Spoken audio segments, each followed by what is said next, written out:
Amigos, es momento de la entrevista electoral del día. Vamos a hacer un balance de las audiencias públicas del Jurado Nacional de Elecciones en el contexto político electoral en el que nos encontramos actualmente. Vamos a conversar con Enzo Helguera.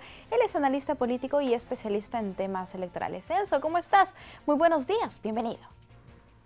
¿Qué tal, Paloma? Un gusto saludarte y bueno, atento a las consultas que tengas desde tu estudio. Sí, es Enzo, tras la declinación del magistrado Arce para continuar como miembro del Pleno del Jurado Nacional de Elecciones, el Ministerio Público ha convocado al primer suplente. Se trata del magistrado Víctor Raúl Rodríguez Montesa. ¿Cuál es el procedimiento a seguir a partir de este momento?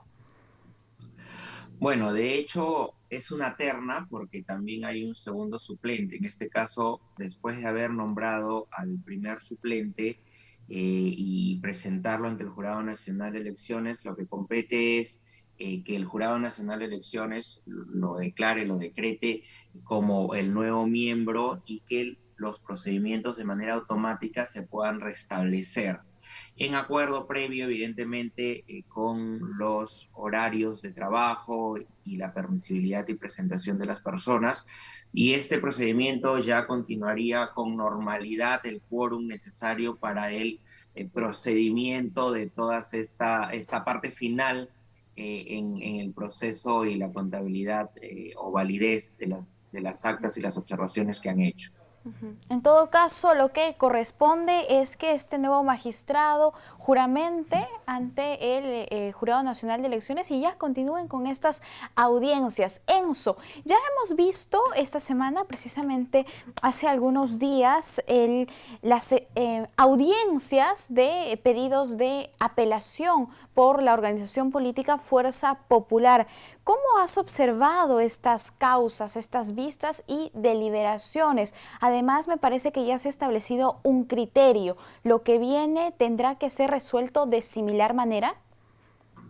Sí, claro. De hecho, esta forma, esta analogía en la cual han sido resueltos los casos que son por causas similares, van a ser resueltos de manera predictible, porque justo uno de los principios de la ley y de la norma jurídica en general es el principio de predictibilidad, ¿no? Es decir, con el mismo criterio que yo juzgo un determinado caso, eso va a aplicar a todos los casos de este tipo de procesos electorales. Entonces, esto nos da evidentemente una tranquilidad jurídica en relación a las pautas y a los procedimientos que está aplicando el Jurado Nacional de Elecciones y se puede evidentemente por ello decir de que el resto de observaciones que sean por temas similares van a ser resueltos en el mismo sentido.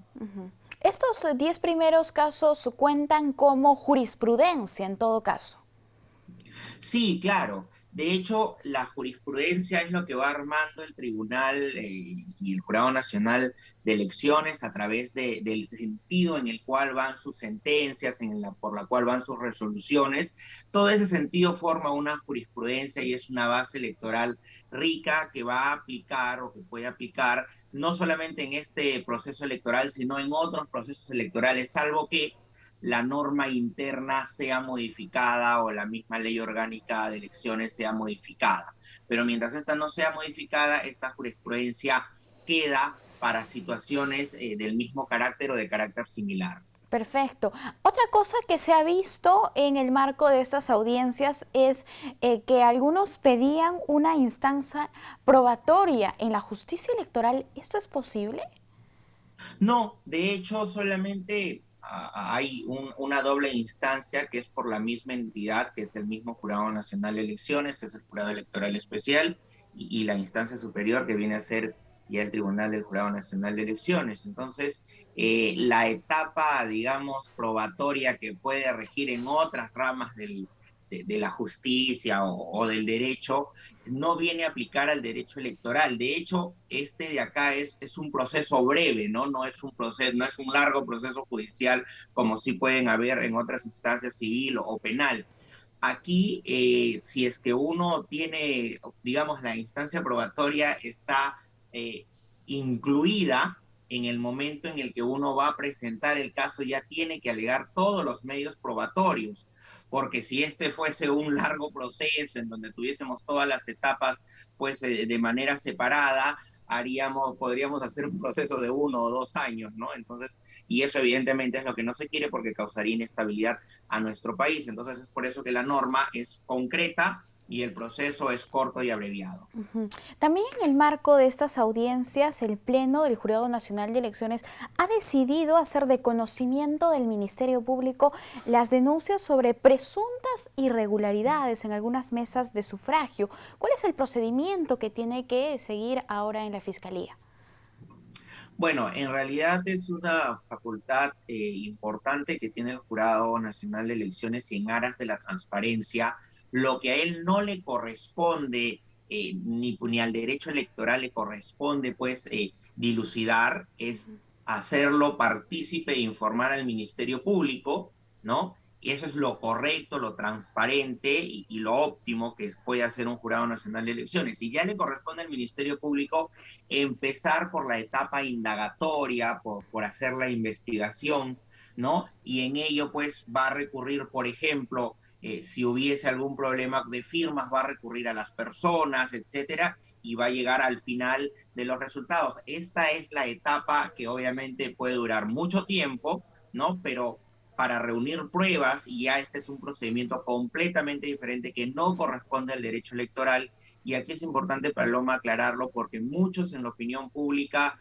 por los líderes políticos, están confundiendo las cosas y piensan que el derecho electoral debe encargarse de eso cuando eso no es así, y por eso tenemos un Estado de Derecho con reglas claras, ¿no? Ujú. Claro, en todo caso, en ese ámbito ya se sancionará si es que se encuentran Y responsabilidades. corresponde.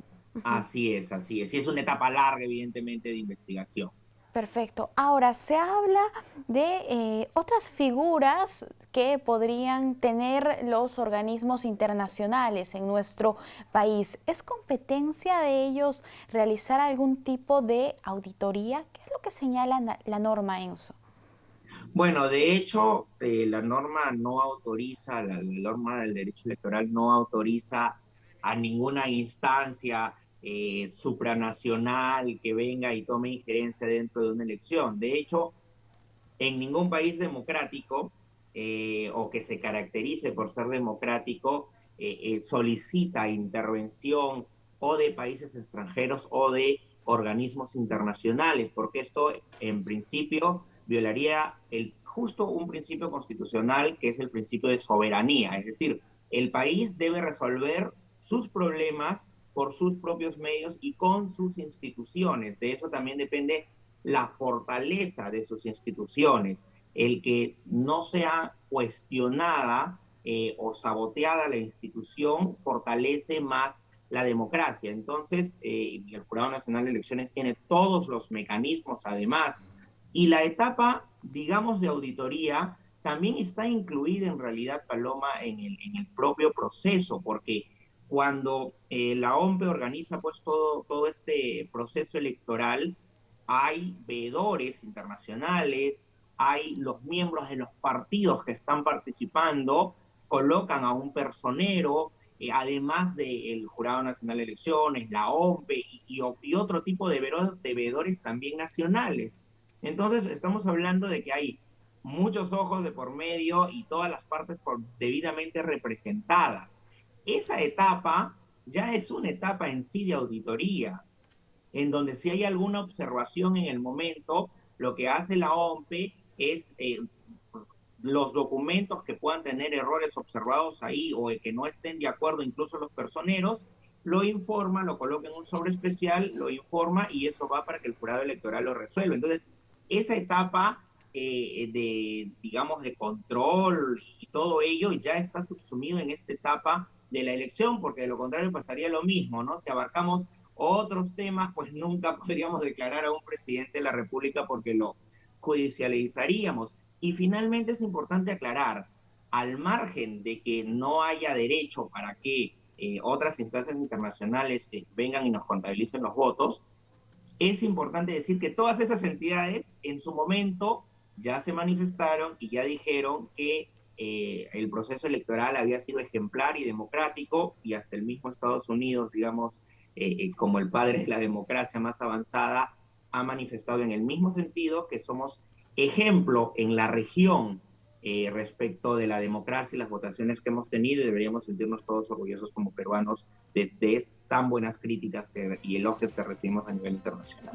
Efectivamente, en ese sentido no se puede hablar de ninguna manera de la palabra fraude, ¿no? Eso hay que tener en cuenta y hay que respetar el cauce democrático en el que vivimos los peruanos. Enzo, muchas gracias. Gracias a ti, es un gusto como siempre poder participar y aclarar siempre estos temas que a veces son complejos. Enzo, gracias, cuídate, hasta luego. Igualmente. Amigos, nosotros vamos a hacer una pausa, volvemos.